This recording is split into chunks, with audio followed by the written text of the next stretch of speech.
Hello Arusha ma'am, कैसे हो आप? अपने बारे में Hello, बताइए। sir. Tell me about yourself. So my name is Arusha Sharma, and I belong from Himachal Pradesh, district Shimla. And in my family, I have my parents. Both are government officers in HP High Court, and I have a younger sister. I have done my graduation from Dr. Y.S. Parmar University of Horticulture and Forestry, Solan, in Himachal, and masters I have done from CCS HAU in Hisar, Haryana. Okay. और good. And ये बताइए मुझे कि आपने vegetable science को ही क्यों चुना? उसकी चॉइस ही क्यों रखी, ऐसा क्यों? हाँ जी सर। सर एक्चुअली जब मैं बीएससी सेकेंड या थर्ड ईयर में थी, तो मेरे माइंड में ये सर क्लियर था कि मुझे वेजिटेबल पढ़ना मुझे अच्छा लगता था उस टाइम पे। एंड ये एक पर्सनल चॉइस हो जाती है, एक पर्सनल प्रेफरेंस भी हो जाती है सर। किसी को फ्रूट्स में ज्यादा इंटरेस्ट होता है, फ्रूट्स पढ़ना अच्छा लगता है, किसी को फ्लोरिकल्चर में इंटरेस्ट है, किसी को पोस्ट हार्वेस्ट में। सो डिफरेंट डिसिप्लिन है हॉर्टिकल्चर के अंडर। जी। मेरा था सर कि मैं आगे वेजिटेबल साइंस में अच्छा काम कर सकती हूँ, मुझे इंटरेस्ट भी है। और अगर इंटरेस्ट होगा तो डेफिनेटली आप रिसर्च फील्ड में भी अच्छा परफॉर्म कर पाओगे, बिकॉज बिना इंटरेस्ट के सर कुछ भी पढ़ना ना आपको एक बर्डन और हेडेक लगता है। तो उस चीज से बचने के लिए आप कह सकते हैं कि मैंने वेजिटेबल साइंस ऑप्ट किया, and that is why I selected this subject. And अगर हम स्कोप की बात करें तो वैसे तो हर डिसिप्लिन में अच्छा स्कोप है। Like no doubt, fruit, vegetable, flori, post harvest, everything is good in their own way. But vegetable science में सर मास्टर्स के बाद जो प्राइवेट सीड कंपनीज होती है, प्राइवेट स्कोप भी ज्यादा है इसमें। And ji. गवर्नमेंट स्कोप की बात करें तो ARS, AP, all these scopes are equal in all the disciplines.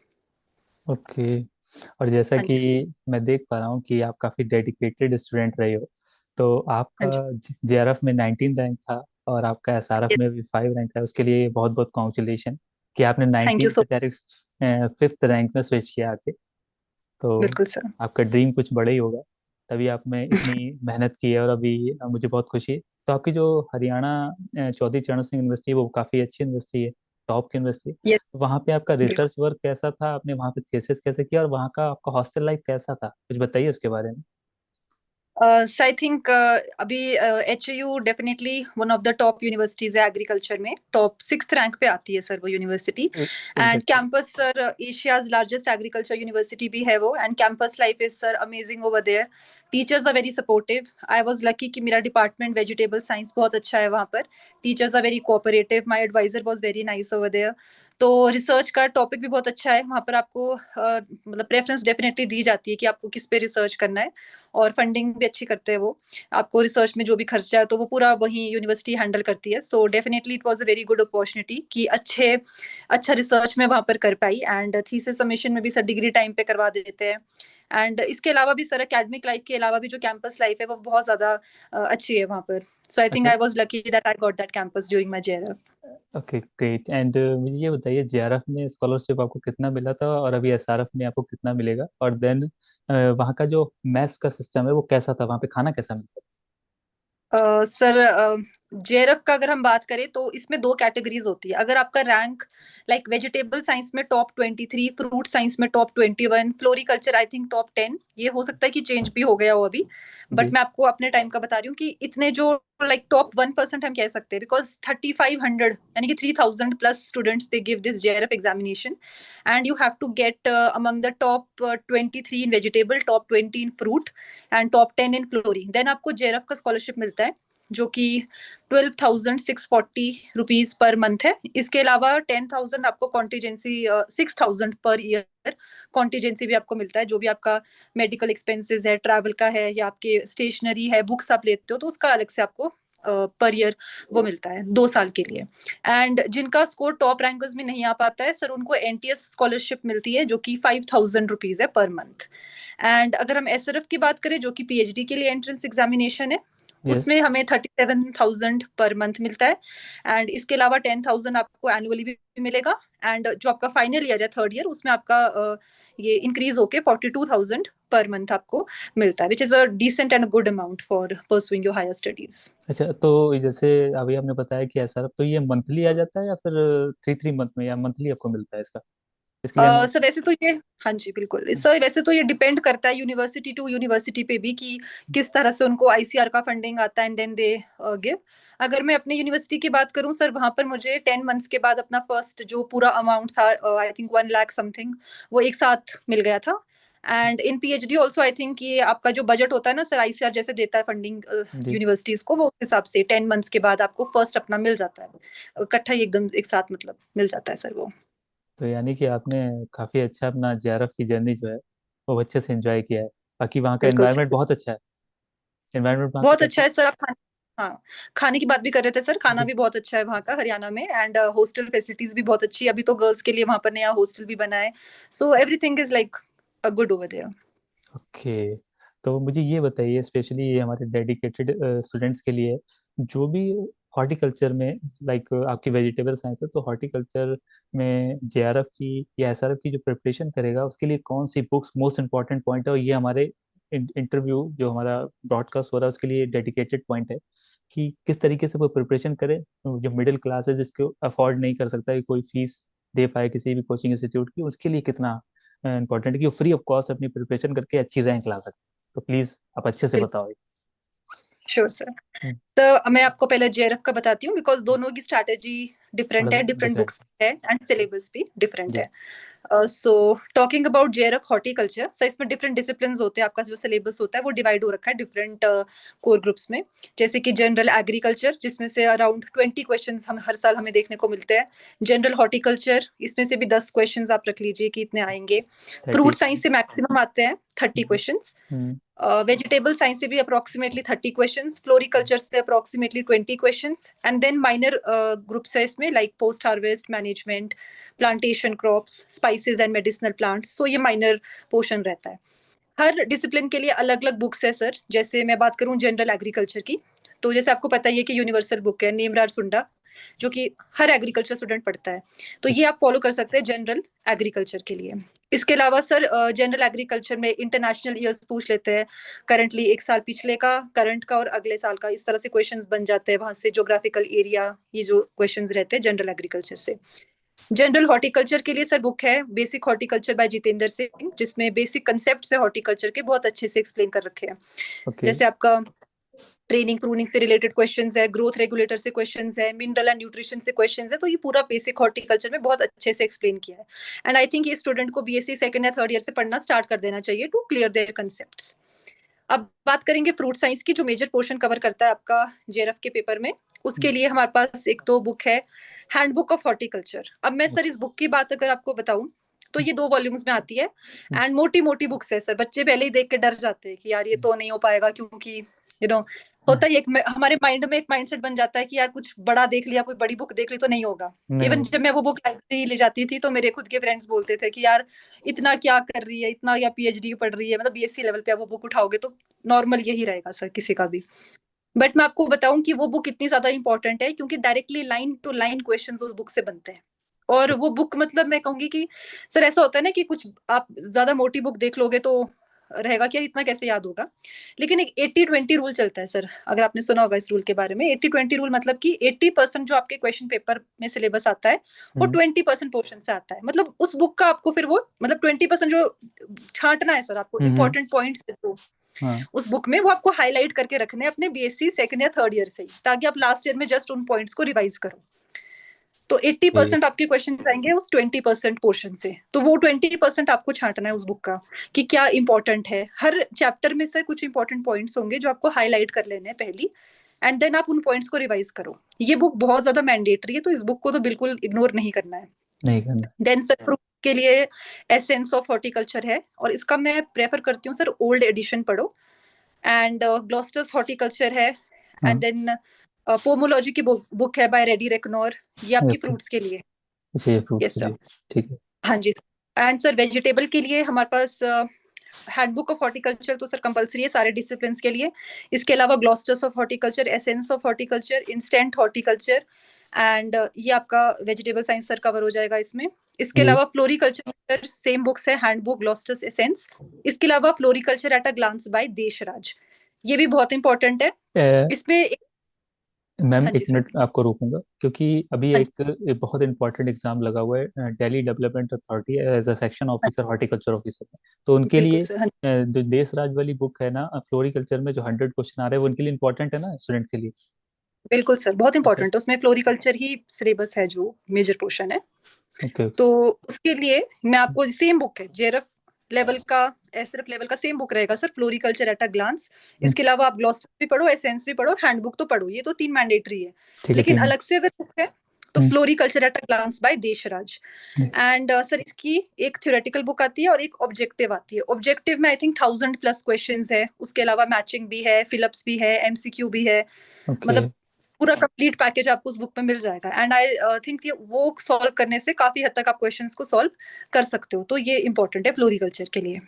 Then okay. Post harvest की बात करें so handbook essence and glossaries is sufficient for that. And spices medicinal plantation के लिए भी सर सेम बुक्स इतना sufficient है। Okay. इसके अलावा सर थ्योरेटिकल बुक्स के बाद अपने को चाहिए कि ऑब्जेक्टिव भी हम सॉल्व करें, बिकॉज ऑब्जेक्टिव आप जब तक नहीं लगाओगे आपको नहीं पता है कि कैसे आप वहां पर सॉल्व करोगे। बिकॉज पढ़ना एक तरफ है, लेकिन क्वेश्चन जो अटेम्प्ट करोगे आप वो वो तरीका बिल्कुल अलग है। एक एक एलिमिनेशन मेथड हम यूज करते हैं कि 4 ऑप्शंस है तो एलिमिनेशन मेथड यूज करते हैं, या तुक्का भी लगाना है तो उसके लिए भी सर बिल्कुल दिमाग चाहिए अपने को कि क्या हो सकता है क्या नहीं हो सकता। तो ये चीजें आपका तभी माइंडसेट बनेगा अगर आप ऑब्जेक्टिव लगाओगे। तो ऑब्जेक्टिव के लिए सर एक आपका वेजिटेबल साइंस में है ऑब्जेक्टिव ओलेरिकल्चर बाय के मधुसूदन रेड्डी। जी। फ्रूट्स में है ट्रेजर ऑफ फ्रूट साइंस, बहुत इंपॉर्टेंट बुक है, पूरा आपका हर एक फ्रूट क्रॉप उसमें अच्छे से कवर कर रखा है। ओके। देन फ्लोरिकल्चर के लिए सर मैंने बताया फ्लोरिकल्चर बाय देशराज, जिसके एमसीक्यू देशराज हो बुक गया। अलग से आती है। बिल्कुल ठीक है। सर। हम्म। एंड एक और है जो कंप्लीट हॉर्टिकल्चर के क्वेश्चन है आपको, ये है आपका हॉर्टिकल्चर बाय भारत सिंह, हम्म, एमसीक्यूज इन हॉर्टिकल्चर बाय भारत सिंह हाडा। तो ये सारी बुक्स सर इंपॉर्टेंट है फॉर कवरिंग ऑब्जेक्टिव्स।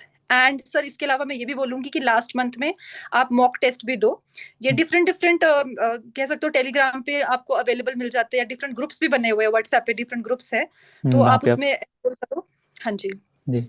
उसमें एनरोल करो एंड मॉक टेस्ट कंटिन्यूसली दो। आपको उससे आपका रैंक पता चलेगा, आप कहाँ स्टैंड कर रहे हो वो पता चलेगा, कैसे आपने टाइम लिमिट के अंदर क्वेश्चन अटेम्प्ट करना है आपको ये तरीका उससे पता चलेगा। तो मॉक टेस्ट से डरो मत, और रैंक कम भी आता है तो कोई दिक्कत नहीं है, क्योंकि आपको फाइनल में अच्छा परफॉर्म करना है, तो ये बहुत जरूरी है। और सेल्फ स्टडी सर बहुत ज्यादा इंपॉर्टेंट रोल प्ले करती है इसमें। आप कंसिस्टेंट रहो, हार्ड वर्क करो अपना अच्छे से, एंड रिविजन, क्योंकि हॉर्टिकल्चर में पूरा मगिंग आपका काम है, पूरा रट्टाबाजी चलती है, ठीक है। बिल्कुल। तो आपको क्या करना है, रिविजन करनी है हर रोज। आज अगर आप टोमेटो का क्रॉप पढ़ते हो तो 3 दिन बाद दोबारा टोमेटो को देखो, 6 दिन बाद दोबारा देखो। ऐसे करते करते आपको एक कॉन्फिडेंस बिल्ड होगा हर क्रॉप से रिलेटेड, क्योंकि बहुत सारे क्रॉप्स कवर करने हैं आपको। तो ये सर स्ट्रैटेजी मेरी थी जेआरएफ के लिए। अच्छा, अब एसआरएफ की बात कर लो तो फिर। हाँ जी। फिर एसएरएफ आप। का सर मेरा वेजिटेबल साइंस था। हाँ। तो एसएरएफ में सर 3 पार्ट होते हैं, part A, part B and part C. Okay. Part A में था sir general agriculture, again same book है नेमराज सुंडा की जो बुक मैंने बताई। हम्म। एंड वो ना सर बिल्कुल रैंडम क्वेश्चंस होंगे एसएरएफ में, जो पार्ट ए के क्वेश्चंस है उसमें आप नहीं लगा सकते एस्टिमेट कि यहाँ से आएगा कि कहीं से आएगा, वो बिल्कुल रैंडम होंगे। एंड पूरे चांसेस है कि 20 में से 10 क्वेश्चंस तो ऐसे होंगे जो कोई भी एग्रीकल्चर स्टूडेंट सॉल्व कर लेगा, क्योंकि वो बिल्कुल इजी देंगे आपको। तो बिल्कुल। उसमें आपको ज्यादा टाइम वेस्ट नहीं करना है, आप लास्ट के 1-2 मंथ में थोड़ा जनरल एग्रीकल्चर पढ़ लो, कोई ग्रुप्स ज्वाइन कर रखे तो थोड़ा बहुत देख लो, उससे काम चल जाएगा उसमें। क्योंकि वो बिल्कुल एक रैंडम और लक वाली बात हो जाती है कि कोई क्वेश्चन आपको आ गया, कोई क्वेश्चन आपके साथ वाले को जो एंटो का होगा उसको एंटो के आ जाएंगे। इस बारी मैं लकी थी कि हॉर्टिकल्चर के क्वेश्चंस पार्ट ए में आ रखे थे, तो मुझसे वो सॉल्व हो गए। जो मेरी फ्रेंड का था उसका एंटो डिपार्टमेंट था, तो एंटो वाले उसने कर लिए। तो ये तो सबका एक अपना अपना डिसिप्लिन में वो कर लेते हैं सॉल्व। कर। हाँ जी। और सर ये इक्वल रहता है, मतलब वो सारे पोर्शन से आपको थोड़े थोड़े क्वेश्चंस दे देंगे, 20 क्वेश्चंस बना के। मत, इंटरनेशनल ईयर्स आप करके जाओ उसमें पार्ट ए के लिए। मतलब मतलब मैम, हाँ जी। आपने जितना भी अभी जेआरएफ एसआरएफ का बताया है, वो कोई भी स्टूडेंट अगर इतना नोट्स बना के इतनी बुक अगर बाय करके पढ़ ले तो फ्री ऑफ कॉस्ट वो पढ़ लेगा, उसको किसी का कोर्स लेने की जरूरत नहीं। हाँ जी सर, आप सेल्फ स्टडी करेंगे तो हो जाएगा। बाकी अगर आपको कोई कहीं से कोचिंग मिल रही है अच्छी, आपको शॉर्टकट नोट्स मिल रहे हैं, प्रेजेंटेशंस मिल रही है, तो definitely go for it. But मैं ऐसा नहीं कहूंगी कि आप खुद कर नहीं सकते हो, यार खुद कर सकते हो, आप बिल्कुल कर सकते हो, because it's all about consistency and effort from and hard work from your side. 80% तो आपको ही देना है, आपका 20% टीचर्स हेल्प कर सकते हैं, but eighty exactly. Percent sir role about you. Yes sir. Okay. And और सर अगर मैं बात करूं पार्ट बी की, तो पार्ट बी में आपका पूरा हॉर्टिकल्चर आएगा जेआरएफ लेवल का, बल्कि उससे भी इजी मैं कहूंगी, क्योंकि उसमें इतने डिटेल में क्वेश्चंस नहीं आते। जेआरएफ लेवल का अगर आपने किसी ने जेआरएफ क्रैक कर रखा है तो वो एसआरएफ मुझे लगता है उसके लिए इजी है, बिकॉज पार्ट बी आपका पूरा हॉर्टिकल्चर है। और अगर किसी ने नहीं भी कर रखा है तो भी वो बेसिक बुक्स पढ़ेगा, हैंड बुक, ग्लॉस्टर्स एसेंस, तो पार्ट बी वो सॉल्व कर लेगा। 50 क्वेश्चन रहते हैं सर पार्ट बी में। और पार्ट सी में? पार्ट सी के लिए, हाँ जी, हाँ, पार्ट सी सर मैं आपको वेजिटेबल का बता सकती हूँ, बिकॉज मेरा वेजिटेबल साइंस था। वो वर्क। तो पार्ट सी में सर एक तो same books, handbook, glossaries essence, ये तो कंपलसरी है कि तीनों बुक्स आपको दोबारा उसके लिए पढ़नी है वेजिटेबल साइंस के लिए। जी। इसके अलावा सर एंड बायोटेक का पोर्शन रहता है, थोड़ा डिटेल में आपको पढ़ना पड़ेगा, because now you are giving एक entrance exam for PhD. So examiner expects कि आप थोड़ा तो हाई लेवल पे जाओगे, तो बिल्कुल। उसके लिए सर पीके बोस आती है। टीके बोस की मैं बुक बताऊं तो सर वो भी अगेन 4 वॉल्यूम्स है, एंड चारों वॉल्यूम मतलब 1000+ पेजेस की है, एक वॉल्यूम 1000+ पेजेस की तो है। तो 4000 पेजेस हो अगेन गए। एग्जैक्टली सर, जैसे टोमेटो एक क्रॉप है तो 500 पेज का दे रखा है वो टोमेटोज में। बट अगेन मैंने बिल्कुल। आपको बताया था सर कि पोर्शन अपने को ढूंढना है, तो हाईलाइट कर लो आप एमएससी फर्स्ट ईयर से अगर आप तैयारी शुरू कर रहे हो तो अपने वो पॉइंट्स हाईलाइट कर लो उसमें कि क्या इंपॉर्टेंट है। फिर आपको सिर्फ वो पॉइंट्स पढ़ने हैं, बाकी आपको वो 500 पेज में से सिर्फ हार्डली 100 पेज है जो काम के मिलेंगे आपको। तो वो आप उसमें मार्क कर लो, हाईलाइट कर लो अपने इंपॉर्टेंट पॉइंट्स। इसके अलावा सर ब्रीडिंग के लिए ब्रीडिंग और vegetable crops by Harihar Ram, ये इंपॉर्टेंट है, बहुत अच्छी बुक है सर, क्वेश्चंस आते हैं यहाँ से भी। हम्म। विष्णु स्वरूप की बुक है vegetable science and technology. Hmm. And एक आपकी हाजरा एंड सोम की बुक आती है, जिसमें हर चैप्टर आपका क्लासिफिकेशन के ऊपर बेस्ड है। ऐसे क्वेश्चंस काफी आते हैं कि tolerant to acidity vegetable crops बताओ, टॉलरेंट टू सैलिनिटी बताओ, रेस्पिरेशन रेट कौन सी वेजिटेबल का ज्यादा है। ये पूरी क्लासिफिकेशन आपको जो लर्न करनी है वो आप हाजरा सोम की बुक से करिए, तो वो परफेक्ट है। ये बुक्स थी 4 जो मैंने एक्स्ट्रा पढ़ी थी, जो मेरा जेआरएफ प्रिपरेशन के अलावा थी। सो अच्छा, this is sufficient and yes sir. मतलब अभी आपने जेआरएफ एंड एसआरएफ का कंप्लीट नॉलेज जो आपने किया, यस और सर। आपकी जो रैंक आई वो इसी से, इसकी, और देन आपका जो हार्ड वर्क था उससे आपकी रैंक आ गई। यस एग्जैक्टली सर, लेकिन तो आपको फिर बुक्स आपका डेली कितने आवर्स आपका स्टडी, आपने सेल्फ नोट्स भी बनाया, देन कितने आवर्स करते थे आप स्टडी? सर नोट्स का मैं ऐसे पर्सनल लिखती नहीं थी, बिकॉज जो एसेंस ग्लॉस्टस बुक्स है सर, वन लाइनर बुक्स है, तो सेम चीज को लिखना सर मैं प्रेफर नहीं करती थी। हाईलाइटर लेके बट हाँ, उसको पढ़ना? हाइलाइटर लेके, हाँ, यस एग्जैक्टली अच्छा, सर, मैं वही हाईलाइट, हाँ जी, करके उसको पढ़ते गए। हाईलाइट, बिल्कुल। ये कंसिस्टेंसी सर रोज रहती थी। मतलब क्लासेस के साथ भी मेरा ऐसा था शेड्यूल कि मुझे 4 4 घंटे तो एटलीस्ट देने ही है अपने क्लासेस के साथ। एंड फाइनल ईयर में सर जब आपका एग्जाम आने वाला हो तो मैं मानती हूँ सर कि 9 to 10 आवर्स भी आपको कम लगेंगे उस टाइम पे, क्योंकि एक प्रेशर बन जाता है हमें कि अब तो एग्जाम आने वाला है तो निकालना ही है। क्लासेस के साथ सर 4 to 5 आवर्स मेरा होता था, पर ये था कि रोज पढ़ना है। कंसिस्टेंसी जरूरी है, ये जरूरी नहीं है कि 10 घंटे आप रोज दो या 12 घंटे रोज दो, बट हाँ बिल्कुल, कंसिस्टेंट आप रहो, आप मोस्ट रोज इंपॉर्टेंट पढ़ो। पॉइंट है। बस मतलब डेली एग्जैक्टली, इतना पढ़ने से आपका इजीली एग्जाम क्रैक हो जाएगा, फिर आपका जो ड्रीम यस, है वो पूरा हो जाएगा। बिल्कुल सर, बिल्कुल। बिल्कुल। अगर आपका, तो आपने ये जो जेआरएफ का और एसआरएफ का कंप्लीट, कोई ऐसा पॉइंट है जो रह गया हो तो आपने कंप्लीट बता दी इन्फॉर्मेशन? हाँ जी सर, बिल्कुल सारी जो मैंने बुक्स फॉलो की है वो कंप्लीट मैंने आपको बताया है। इसके अलावा रिवीजन सर, मॉक टेस्ट लगाने हैं, रिवीजन करनी है, यही सर पूरा कंप्लीट मैंने आपको बताया है इसका। बिल्कुल। तो मतलब जिस तरीके से आपने बताया, अगर इस तरीके से स्टूडेंट कर लेगा तो वो इजीली अपनी रैंक ले आएगा। बिल्कुल सर, 100%। अच्छा, तो मैं यही बोलना चाहूँगा कि मतलब मुझे बहुत, एक तो आप बहुत अच्छे से आपने कॉन्फिडेंस में एकदम ब्रीफ में मुझे नॉलेज दी, और जिस तरीके से मैं वो उम्मीद भी करता था कि, और मुझे आप पे बिलीव भी था कि आप, मैं आपसे बोलूँगा आप एक एक क्वेश्चन का आंसर दोगे कि हॉर्टिकल्चर की का जो वेटेज है और हॉर्टिकल्चर सब्जेक्ट की वैल्यू है वो कभी कम नहीं हो सकती, और आपने नहीं बता सर, दिया बिल्कुल, कभी नहीं कम हो सकती। Horticulture exactly. सब्जेक्ट कितना important subject.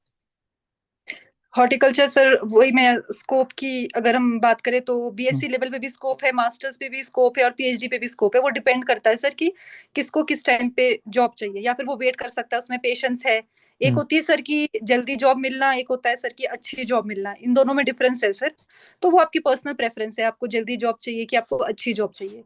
So it's completely depend on the person. बाकी ये आपका हरियाणा यूनिवर्सिटी जो थी, वहाँ का तो पूरा बढ़िया रहा वहाँ की जर्नी। अभी फिर से आप एंट्री करोगे तो 3 साल में आपका पीएचडी हाँ हो जी, जाएगा, आई थिंक 3 ईयर में कंप्लीट कर सर देंगे।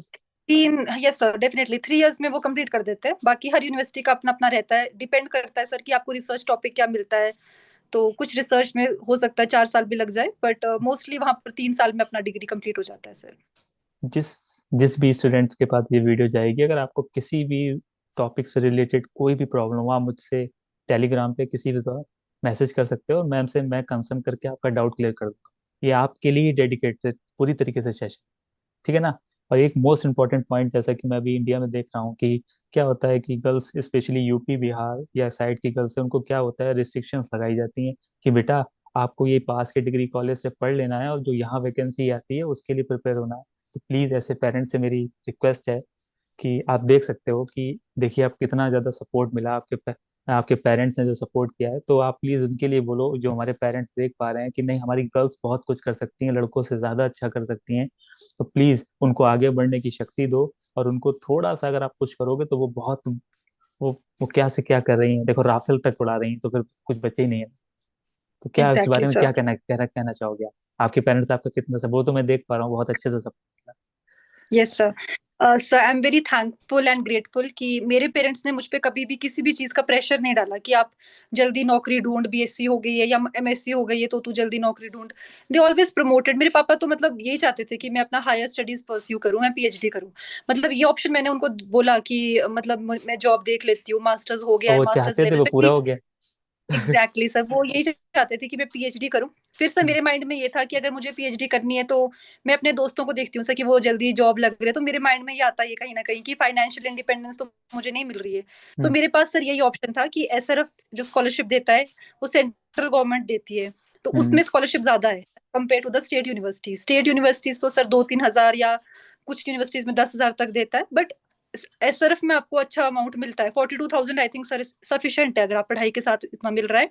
प्राइवेट कंपनीज भी सर इतना ही देगी इस टाइम पे आपको। तो मेरे पास सर यही एक जरिया था कि जिसमें मुझे फाइनेंशियल इंडिपेंडेंस भी मिल सकती थी और मैं अपना हायर स्टडीज भी कर सकती थी। So my father really supported me for this and he said that go for it. तो इसी वजह से मुझे घर से मोटिवेशन और पुश मिला है कि मैं कर पाऊँ। And sir secondly my mother she is an inspiration for me because जिस तरह से वो अपना प्रोफेशनल लाइफ भी इतने अच्छे से हैंडल कर रहे हैं और पर्सनल लाइफ में भी वो कोई कमी नहीं आने देते हमें। तो वो मेरे लिए डेफिनेटली एक इंस्पिरेशन था। एंड सर मैं ये चाहती हूँ कि अगर ये वीडियो कोई भी पेरेंट देखेगा या कोई भी बच्चा भी देखेगा तो आप पढ़िए लड़कियों, because I am just talking about sir equality and equality in terms of cerebral equality की अपॉर्चुनिटीज या डिसीजन मेकिंग अगर आप लड़कों को दे रहे हैं तो लड़कियों को भी सर उतना ही राइट है कि वो भी पढ़ना चाहती है तो पढ़े। बिल्कुल पढ़े सर। और उनको प्रेशर मत करिए बिकॉज एक सर्टन एज के बाद ना सर लड़कियों को ये प्रेशराइज करा जाता है घर से कि यार शादी की उम्र होगी शादी कर ले। बट सर इंडिपेंडेंट होना इस टाइम पे जरूरी है so that your daughter doesn't have to depend on anyone no matter whose daughter she is, whose wife she is, whose sister she is, but वो अपना एक आइडेंटिटी कैसे बना सकती है if she is having the financial independence. So that is very important and every parent every one should realise this thing that financial independence is more important than your marriage और anything else. So just let your daughter fly, I think. बिल्कुल exactly जैसा आपने बोला, और मैं उसको आप समझाऊं, तो सबसे इम्पोर्टेंट थिंग यही है कि रिस्ट्रिक्शन बाउंडेशन लगाना ठीक है, लेकिन जरूरत से ज्यादा नहीं, कि एक शादी का भी टाइम Exactly. होता है। लेकिन इस समय का जो क्राइटेरिया चल रहा है ना, इस समय की हमारे लिए क्या है ना, कि गर्ल्स का भी जितना बॉयज का सेलेक्ट होना जरूरी है, सक्सेस होना जरूरी है, उतना ही गर्ल्स के लिए भी सक्सेस होना बहुत जरूरी है। तो एक बार आप उन पे बिलीव करके देखो और उन पे रिस्ट्रिक्शन हटा दो, उनको थोड़ा सा इंडिपेंडेंस दो कि नहीं आप कर सकते हो, आप सब कुछ कर सकते हो, थोड़ा इंडिपेंडेंस मिल जाएगा तो डेफिनेटली वो बहुत कुछ बड़ा अचीव करेंगे अपनी लाइफ में। Yes, जैसे बिल्कुल फॉर बिल्कुल एक एग्जांपल कॉन्फिडेंस। हाँ। मैं एग्री इंस्पायर पे आपको जैसे लेके आया, कन्विंस किया, आपसे रिक्वेस्ट की, आपसे हाथ जोड़ा कि मैम नहीं आइए, सर। ये आप आई, तो वही चीज है कि ये मेरे लिए बहुत इंपॉर्टेंट है, ताकि आप भी आरुषा मैम जो है वो लोगों को इंस्पायर करे, agree inspire. Agree yes inspire पे आप सर। लोगों को इंस्पायर करो कि हाँ we can do it. Exactly sir. वही। तो और सबसे इम्पोर्टेंट है कि अब ये बताइए कि इतना सब कुछ होने के बाद एग्री इंस्पायर में आपका सपोर्ट रहेगा, और एग्री इंस्पायर को कैसे एक नई ऊंचाइयों तक पहुंचने के लिए मुझे क्या करना चाहिए, आपका सपोर्ट रहेगा कि नहीं रहेगा, पहले फर्स्ट ऑफ ऑल मुझे ये बताइए। डेफिनेटली 100% सर सपोर्ट रहेगा बिकॉज आदित्य सर इतना अच्छा काम कर रहे हैं। एक अच्छा प्लेटफॉर्म मिल रहा है जहाँ से बच्चों को टॉप रैंकर्स चाहे वो फिर जेआरएफ हो, एसआरएफ हो या फिर आपका एएफ एफ हो, इफको, जो मैंने इनका चैनल देखा है तो मुझे ये सब देखने को मिला वहां पर कि इतने अच्छे स्टूडेंट्स का आपने इंटरव्यू लिया है, वो बच्चों को इंस्पायर कर रहे हैं जैसे सर का चैनल का नाम है I think the same he is following, वो बच्चों को इंस्पायर कर रहे हैं। एंड पर्सनल लेवल पे भी आई हैव सीन कि वो कितना हेल्प करते हैं बच्चों को, एएफओ का प्रिपरेशन हो या कोई भी गवर्नमेंट जॉब का प्रिपरेशन हो, so he guides them very well. So sir मैं यही चाहूंगी कि आपको वेरी बेस्ट विशेस है मेरी तरफ से, एंड फुल सपोर्ट भी है सर कि आगे आने वाले टाइम में आप जो भी मतलब मेरी तरफ से कंट्रीब्यूट हो सके तो सर मैं डेफिनेटली करूंगी। मतलब काफी अच्छा लगा कि मतलब यस आपने सर। इतना ब्रीफ में बताया, और कुछ भी मतलब नहीं छोड़ा। और स्पेशली गर्ल्स के लिए डेडिकेटेड है, जो पढ़ाई कर रहा है या जो आगे रिसर्च करना चाहता है किसी भी सेक्टर के लिए, तो मैम ने बहुत इजीली बताया कि आप फ्री में भी कैसे स्टडी कर सकते हो, और आप किसी का बैच लेना चाहो वहां से भी, और इजीली तरीके से। और ये जो मैम ने बताया इसकी पीडीएफ भी अवेलेबल है। मैं ट्राई करूंगा इसकी पीडीएफ अपने एग्जाम्स फायर के ये टेलीग्राम चैनल पे शेयर कर दूं, ताकि आपको पढ़ने में कोई इजी ना हो, आपको पैसा भी वेस्ट ना हो, और आप वो पीडीएफ को ओपन करके अपनी जर्नी को आराम से एंजॉय कर सकते हो। और कभी भी पढ़ाई को प्रेशर में नहीं लेके एंजॉय के साथ पढ़ना है कि मुझे इतना और पढ़ना है और मजे से पढ़ना है। हम कि यूजी से एग्जैक्ट। स्टार्ट करेंगे कि यूजी पीजी और पीएचडी, हमें एक रिलैक्स माइंड को रिलैक्स करके पढ़ना है डेली के हाँ साथ। बिल्कुल बिल्कुल। आपको नौकरी के पीछे मतलब ठीक है आपको पर्सनल इंटरेस्ट है, कईयों को होता है सर कि बीएससी के बाद जॉब लग जाए, एमएससी के बाद डायरेक्ट जॉब लग जाए। It's completely their preference. मैं सिर्फ उनको मोटिवेट करना चाहती हूँ जो हायर स्टडीज इस डर की वजह से नहीं करते कि यार जॉब कब लगेगी, ये डर अपने मन में एग्जैक्ट, मत लाओ। Most patience important. रखो। हाँ एग्जैक्टली, हाँ। पेशेंस रखो, एमएससी पीएचडी करो। अगर आपको लगता है कि फाइनेंशियली प्रॉब्लम है then go for JRF and SRF instead of going to the state agriculture universities through entrance, क्योंकि वहां इतना स्कॉलर नहीं मिलता है। This is reality sir, India की रियलिटी है कि सेंट्रल गवर्नमेंट आपको जितना अमाउंट देता है वो स्टेट यूनिवर्सिटीज नहीं दे पाती है। नहीं दे तो पाती। आपको बहुत अच्छी अपॉर्चुनिटी है कि आप इंडिया में अपना रैंक लाओ। उसके अलावा भी सर इसके बेनिफिट ये होते हैं कि आप कहीं पर भी जाओगे ना आपका सीवी बहुत अच्छा बन जाएगा, आपको एक्स्ट्रा पॉइंट मिलते हैं सर जेआरएफ एसआरएफ के बच्चों को। तो एक्स्ट्रा पॉइंट भी मिलेंगे तो एक सीवी बन जाता है और खुद में कॉन्फिडेंस आता है कि यू अचीव्ड समथिंग। सो ये कॉन्फिडेंस भी आपको देता है। इट्स नॉट जस्ट अबाउट कि रैंक आ गया, it's about the confidence which it gets. So that is very important. और बहुत मैं बहुत एक्साइटेड भी कर सकता, और मुझे बहुत खुशी है कि आपने अपना क्रूशियल टाइम जो है मुझे दिया। और हमारे स्टूडेंट्स के लिए ये सेशन डेडिकेटेड था, हमारे सारे सेशन स्पेशली।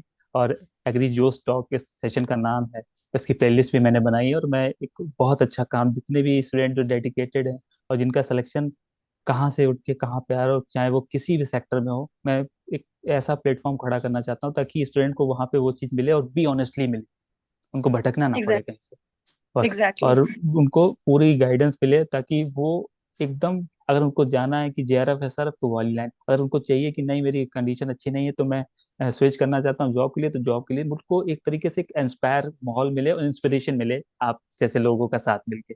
बिल्कुल सर बिल्कुल। तो वही है कि अब मैं सेशन को एंड करता हूँ। हाँ जी और sir.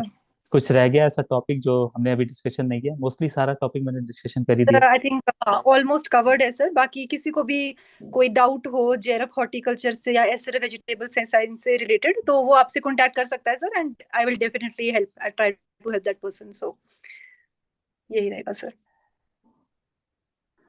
It was nice speaking with you. All the best same for same here your sir. future, endeavor. Thank you so much sir, thank you sir. Best wishes to you too sir, thank you so much. And God bless you. और thank you so much ऐसे ही sir. आप एक बार smile कर दो, आपकी smile बहुत अच्छी है। थैंक यू और सो मच आपने सर। मुझ पर ट्रस्ट किया, थैंक यू सो मच। और ये याद रखें कि कोई भी स्टूडेंट की क्वेरी होगी वो मुझसे कनेक्ट करेगा, देन मैं मैम से कंसल्ट कर लूँगा। Exactly sir, yes sir, sure. Okay. Okay. ठीक है, take all the care. Best sir. One last message to all the thank aspirants, all the very best and never give up. That is all I want to say. Thank you so much. You, God bless you. Thank you so much sir.